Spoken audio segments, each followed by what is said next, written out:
first and foremost, I want to thank everybody that's brave enough to come out and speak. A lot of us are living in the closet right now, so to speak. Afraid of backlash, afraid of property damage, afraid of physical harm, to speak out and say what they are and are not in belief of.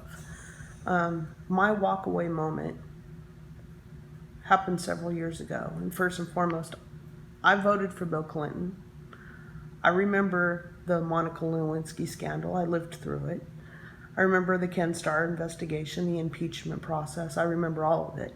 And a lot of the people, in this day and age don't remember, didn't think it was a big deal, or how could he be that?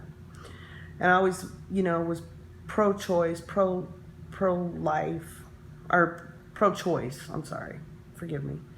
And I was married, had 3 kids, and, living the basic dream.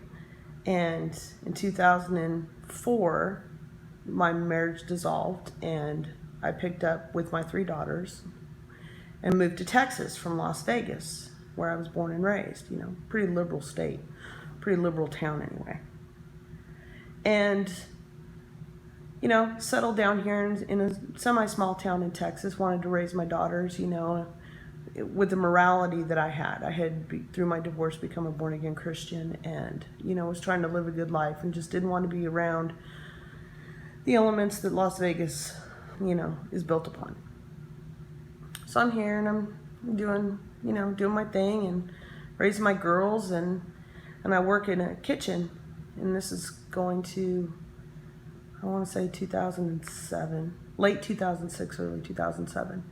The chef that I worked with, he played talk radio all day. I mean, I felt that I was semi-engaged, in politics and everything else, but he had on Mark Levin, and he had on Hannity, and he had on Mark Davis. And so every day, day in and day out, going into 2007, every day I'm listening and I'm hearing what they're saying about, Barack Obama.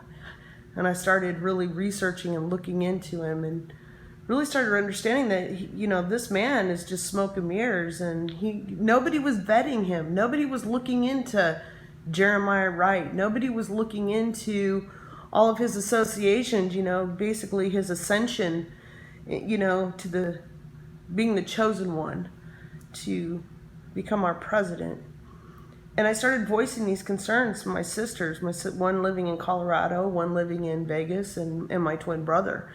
And I was labeled a racist. I was labeled, a KKK member. I was so backwards thinking. What had Texas done to me? And all I kept saying is, y'all aren't paying attention to what's going on. Nobody's asking him the pertinent questions. Nobody's asking him about his affiliations, his Saul Alansky or whatever his name, his communist-like mentality.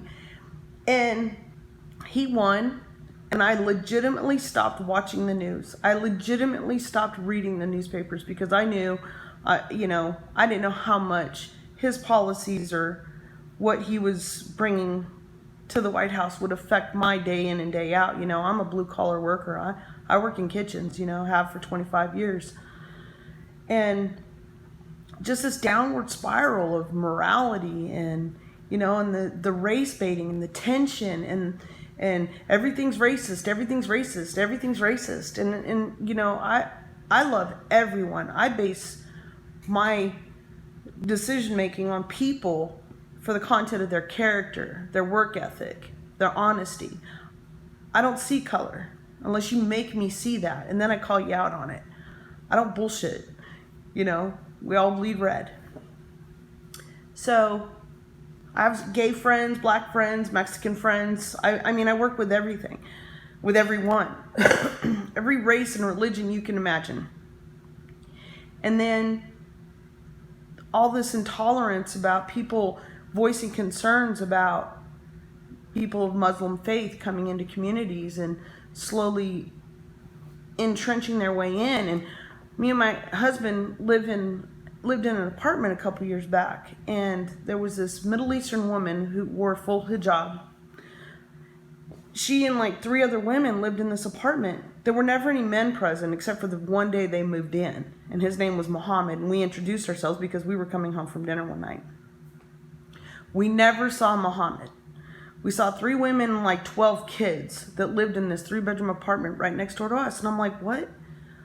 You know, and I would voice this to some friends, and they'd say, oh, you're just Islamophobe. And I'm like, no, there's something there, you know? And it just ate at me. Well, we wound up moving, and I don't know whatever happened to them and don't really care. But I do believe in border control. I do believe in vetting who comes into this country. I remember 9/11 like it was yesterday. And just the day it happened, the shock, there was a quiet that we will never, ever experience again amongst ourselves. People were kind to one another. This was in Las Vegas, and if you've ever been to Vegas, it's a valley, and planes come in and planes fly out. There were no planes. People in traffic would stop and be courteous and nice, and you know, it was horrific. And then to find out that that was the element, you know. So I am always on my guard. If that makes me a racist, I don't think so. I just remember how it was right after it happened.